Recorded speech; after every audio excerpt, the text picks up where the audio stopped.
Assalamu alaikum wa rahmatullahi wa barakatuhu. So this is another episode on Rohingya genocide and Palestinian genocide. I'm Muhammad Noor. I have with me brother Ashraf. He's a Palestinian activist working for Palestinian people.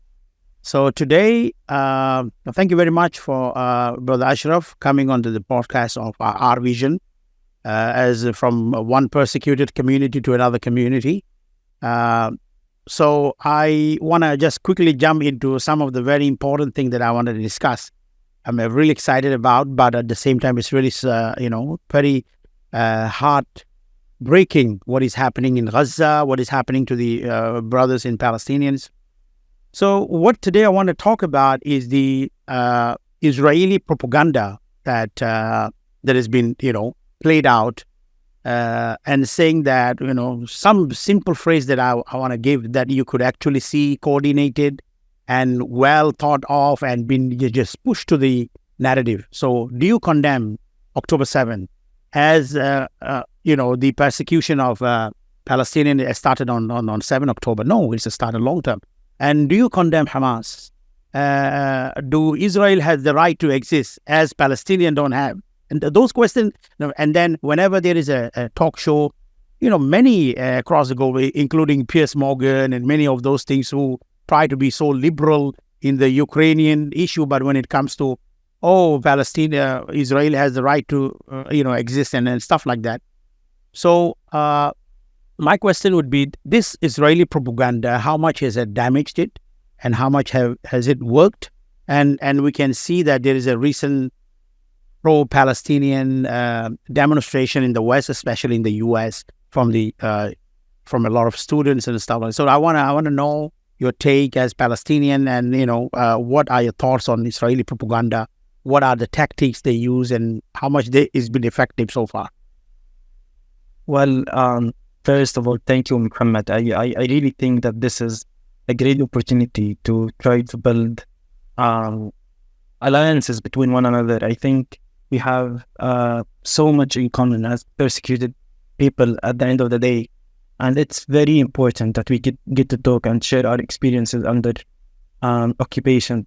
And I think one of the most important things for me as a Palestinian growing up, hearing a lot about the suffering and the atrocities that the Rohingya people have been going through. And there are so many streams that sometimes goes beyond the walls of the mosque. I think there is something fundamental about our shared suffering that goes beyond only aspects of life. And definitely there is a lot to say about how the West specifically, or the global North, has been dealing with the Palestinian issue that also could resonate with a lot of Rohingya people. I think, again, personally growing up, there has been there has been deaf ears when it comes to Palestinian people suffering. Like we grew up, you look at Fox News, you look at a lot of these media channels who were actually 10 years ago pretty moderate. It was until Trump came to the surface, until people started to realize that maybe realign themselves with the efforts to decolonize and fight back these occupations and these apartheid regimes. I think when it comes to the US has been very, very complicit with the Israeli regime dominance in Palestine in ways that goes beyond even the money that they send every year, what they call the assistance package that the Israeli regime receives on a yearly basis. And it was very evident, it was so blunt in the recent war or the recent offensive on Gaza, where the US bombs were continuously being supplied to the Israeli regime to basically eradicate, to demolish Gaza. Gaza, as we know, it does not exist anymore. There has been entire villages, entire towns, cities that has been destroyed. And I'm an architect by training, so we do a lot. We work a lot with aerial imagery and with satellite imagery. And just looking at Gaza right now, you will see entire towns like Beit Lahia in the north, for example, in the north of Gaza.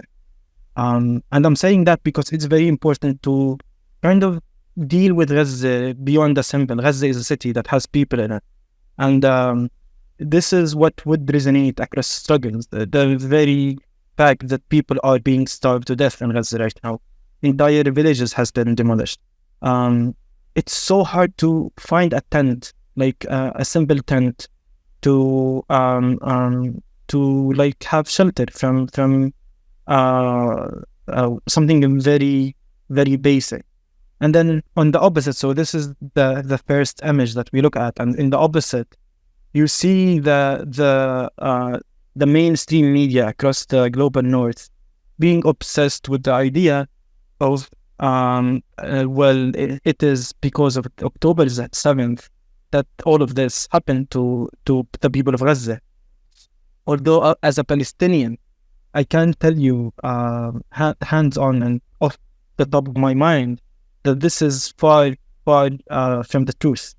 And honestly, again, like I work a lot with people who have been targeted in the West Bank and away from Gaza. So they have the conversation in the last almost year now, 8 months, has been about Gaza. But let's look a little bit away from Gaza to the West Bank, where there is no Hamas whatsoever.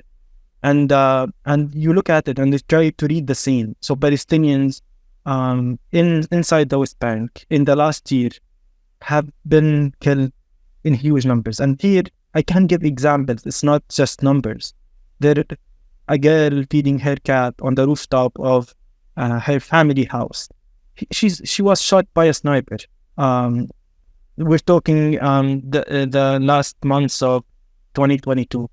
And then 2023 comes, and you look at the killings in Jenin to the north. It's a city in the northern part of the West Bank. Bombing of all the hospitals and bombing. Yeah, 100%. And then you look at the each Israeli raid.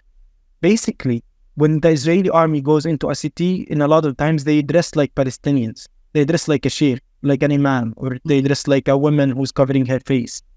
And then they unleash, and you see like girls going to their schools, 7 a.m., 8 a.m. And then you would see literally an army units passing by them with their guns in their faces.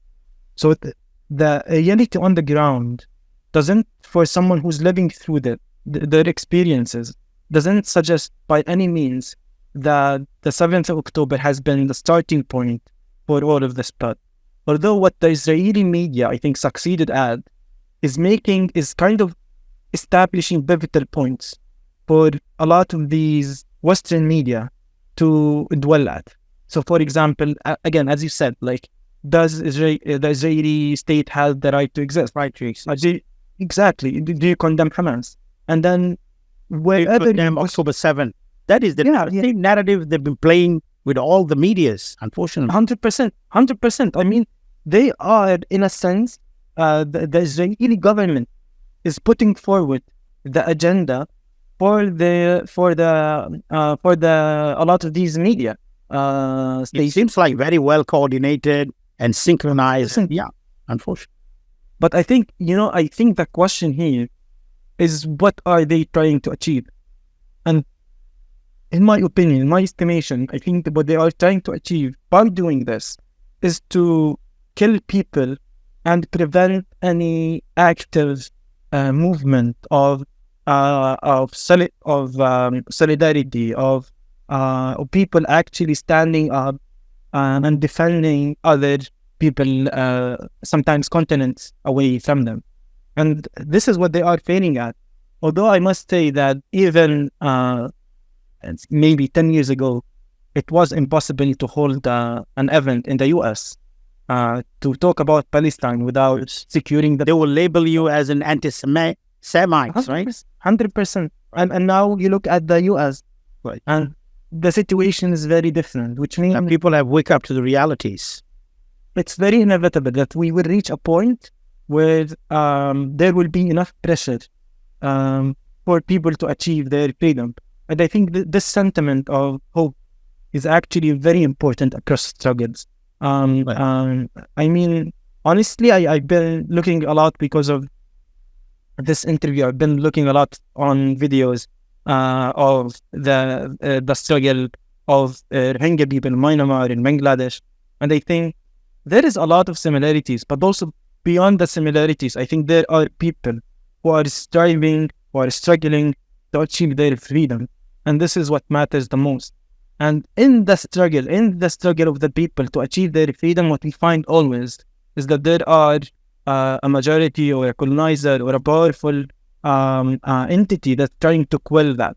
Any act of resistance, any act of pushing back against anything, in a sense, they are trying to erase your identity. You are not allowed to exist. And then the question again on the mainstream media is whether the powerful, the Israeli apartheid state is the one we should acknowledge the right to exist at the beginning of any conversation. So this also shows the bias. While Gaza is being erased, they are asking people to acknowledge their right to existence while they're genociding and bombarding the other part of the world and expecting. But it seems like to me, the hope of there's a lot of hope in the sense that people wake up to the reality and they have really realized their propaganda, Israeli propaganda, bringing some Palestinians as well, so-called I'm the son of Hamas leader, and portraying and stuff like that, and even a narrative of putting down, saying that the war between Israel and Hamas. It's not Israel and Hamas. Hamas is one small component of Palestine. Palestinians are people, a land. So they just narrow it down to a place where, unfortunately, yeah. So moving to our next question, a segment which is very important. There's a lot of similarities, as you mentioned, between Rohingya and the Palestinian. One thing that I realized in Palestine as well, but let me put on the Rohingya side of it. So in Burma, Rohingya lives in a state called Arakan. So Arakan is actually, the word Arakan itself comes from the Rohingya names, Rukun and Arakan. And we have Mongdo, Butidong, Aikyab. So all the cities, they changed the name into Aikyab, into Sitwe, and some other names, village name into, Burmese name. And including they portray Rohingya children to have a Burmese name rather than a Muslim name. If somebody's name is Ahmad or Muhammad or anything like that, they say, my name is Chow, my name is Chow Min, this mean, that mean, Burmese name. So erasing Rohingya identity, erasing Rohingya village names, and erasing the demography. Rohingya do not live here, it has to live there. And of course, restriction on movement in Arakan is really heavy, exactly like what they say, open air of Gaza, which is a Rohingya cannot go beyond 3-kilometer radius from one village to another, let alone going from one town to another. One village to another, you need a special paper called Takanja. So there's a lot of things and which we've been uncovering the genocidal activity. So it seems like almost all the genociders, like the Burmese and the Israelis, are using similar tactics and similar template to erase an identity, restriction on movement, political exclusion, livelihood. You cannot do business, you cannot move around. So what is it like being, as a Palestinian in Palestine, right? I don't even like to call Gaza or West Bank. No, the entire thing is Palestine. Palestine. No, you're so 100% right. I think what they are trying to do in Palestine, they are trying to create geographic entities. So the Israeli war on Gaza, the Israeli war on the West Bank, the Israeli operation inside the West Bank. And then inside the West Bank, for example, which is another geographic entities that they have created, you have also another entity. So you have the North, you have the West, you have the Middle. And segregation and division. Yeah, divide and conquer. This is part of their yes, part of their policies. However, I must say that the Israeli state has also like a ranking system. So for a Palestinian, for example, there is 3 different classes of ID cards that you carry with. So, for example, I carry the green ID card, which is kind of the worst one. And then you have the blue one, which is like some sort of a permanent residency. You're allowed to stay in Jerusalem, but you're not fully an Israeli citizen. And then there are Palestinians who are Israeli citizens. And these 3 different limits also, they shape your life. They similarly goes in Burma. We have white card, pink card, and stuff like that. It's 100%. I think verification card, we call it NVC, national verification. I do imagine it could be very similar, because again, like, if for example for me to have a green card, it makes everything different. So for example, traveling outside Palestine would mean that I need to go through 3 different checkpoints, and then I go to an airport in another country. On average, it might take me around 3 days to 2 days to travel to the airport. And then, for example, around a month or 2 months ago, I was traveling to the US. After 2 days of traveling, and then imagine taking the plane to the US, which is almost also like 16 hours flight, and then you land in the US and they interrogate you also like for 3 hours. So this is part of being a Palestinian, also like something to talk about. Although going back or circulating back to your original idea about the attack names, yeah. So for example, there is a village around Ramallah city in the middle of the West Bank. It's called 𝐴ْنَعْلِيn, yeah, which is a place where a lot of people has been also like there is a settlement near that village. It's called Nalan, which is very similar kind of name. So they took the mountain near the settlement. They confiscate the land and they build a settlement. And in other areas, for example, like the settlement of Shiloh, it's an Israeli settlement that has been built, I think, in the 70s. I'm not sure, but I think in the 70s. What they do basically, so you have the settlement, and then you have offshoot settlements of these centric settlements, and then you start sealing the land. And then you have areas between these different settlements where the Israeli army also prevent Palestinians from going there. The land we are talking about here, Muhammad, is basically Palestinian land, agricultural land. My people used to eat from growing plants in this areas. And then so you prevent them from going there. For example, after 10 years of preventing people from going into these land, they come to you and they say, you didn't plant anything in this land for 10 years, then it's confiscated by the state. According to some Ottoman rulers of land, which also does not apply, by the way. Again, this is another conspiracy of Zionist state. 100%. And then so basically they confiscate the land. They tell you have been lazy, not been taking care of your land. So it's the right of the state to confiscate this land, and then they build more settlements on it. Right now, at this point, we have also, I think, we have around 2 million settlers inside the West Bank. Huge amount of settlers, and on the way of confiscating that lands as well. Yeah, and I mean, Ben-Gvir, who's the Ministry of Interior in the Israeli apartheid state, has been actually giving guns to Israeli radical settlers who at any time, and we have seen them, by the way, going onto Palestinian villages, rampaging it, putting things on fire.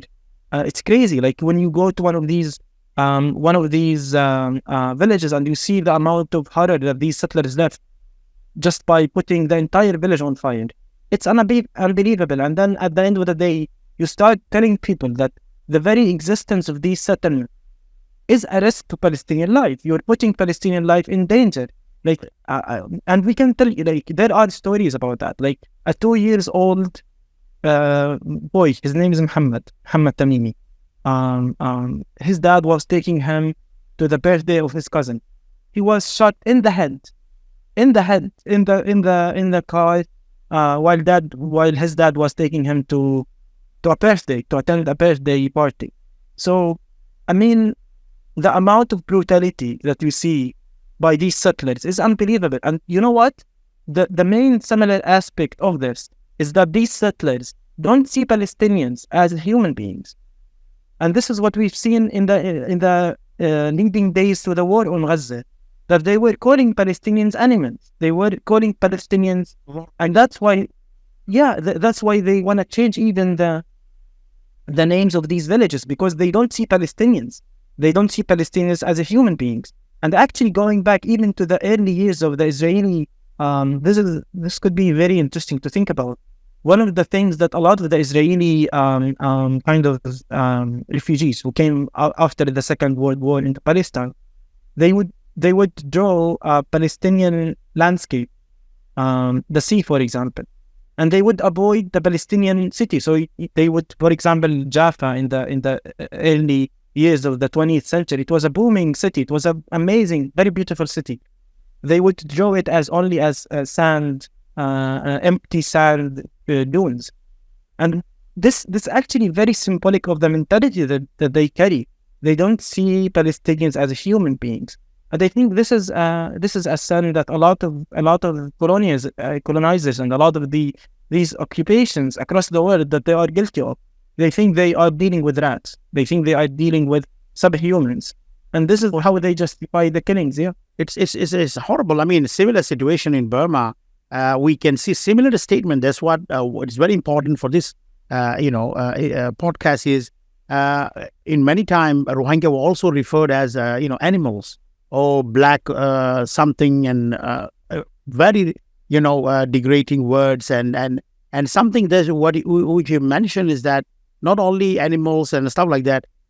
In the middle of Rohingya villages, they bring which is the Mog, we call them. They bring them there and put them as a refugee, and of course they call it settlement. So then, of course, they do all the non-cultural stuff. Then the Rohingya has to leave. So I think similar situation of different type of verification card called NVC, like your green card and that card, white card, and political exclusion and bringing new settlement.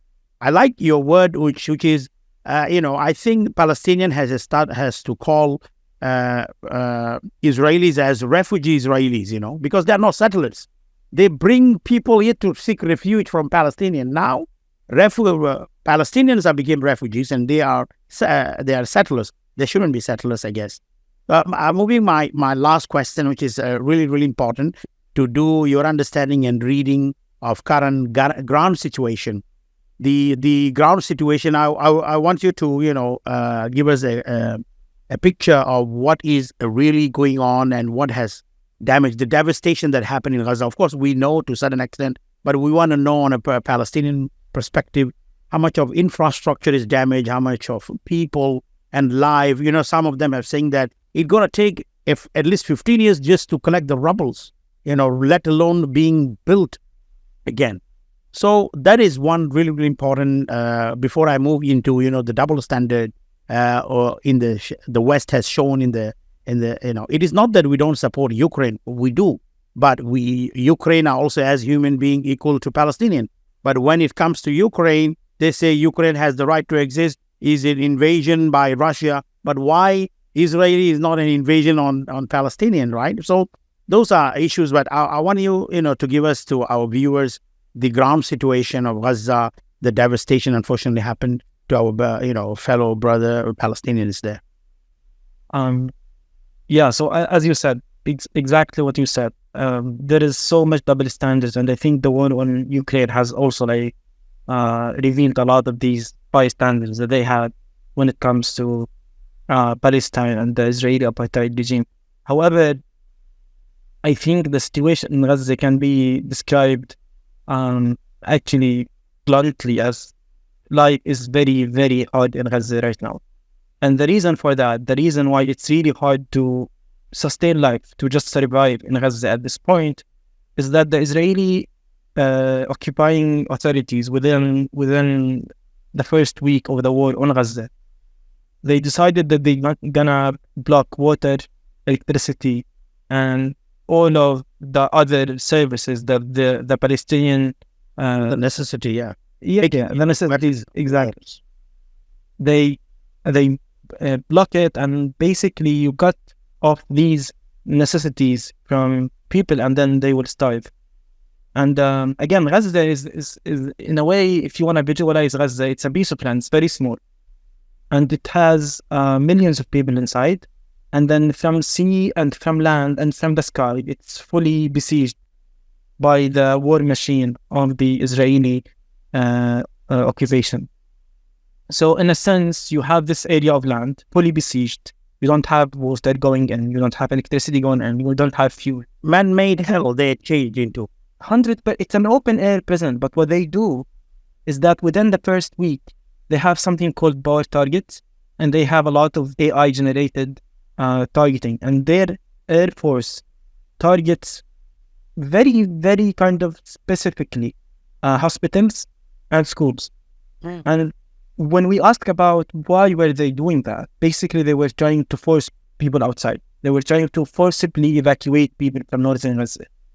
And what they did at this point in the northern part of Gaza, actually in the entire Gaza, but let's focus on the northern part to make it easier to understand, you don't find any hospital there. Like if you had a medieval disease that the world has passed, so it has kind of found a cure for it, you might end up dying because you don't have anything. You don't have any hospital. All of the hospitals were destroyed. You have more healthcare staff killed, more journalists killed in the Israeli attack on Gaza than any war since maybe the last 10 years. And then they keep attacking. We had in the Nasser hospital, for example, in Gaza, you had premature babies left by the Red Cross to die in their rooms. It's really devastating what we are seeing in Gaza, and honestly, the compass of the journalists around the world has been kind of